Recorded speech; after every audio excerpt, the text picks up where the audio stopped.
Vítam vás Čávo, okolo cestu k nášmu hotelu. Toto je on. Cesta je strastiplná. Ukážem vám najprv záchod náš. Toto je náš záchod. WC.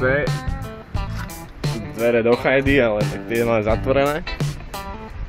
Ideme ďalej dovnútra. Toto je obývačka nášho luxusného apartmánu. Sme mali šporák, ale ten vyhorel.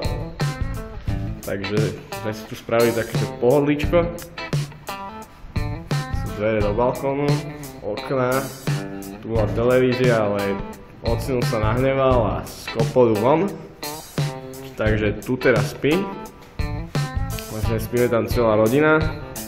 Mamka, otec, sestry a ja.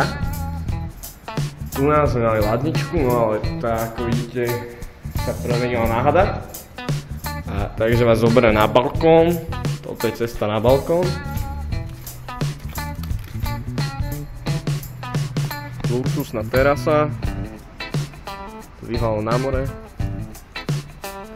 Takto vyzerá, keď Ondrušovci oslavujú. Takto to dopadne, keď Hanka má 22 rokov, tak Ondrušovci podpália celý luxusný apartmán na Krete. Teraz sa s vami lúčim, idem na pláž, okúpať sa a zdravím vás z Krety, Vypatlanec.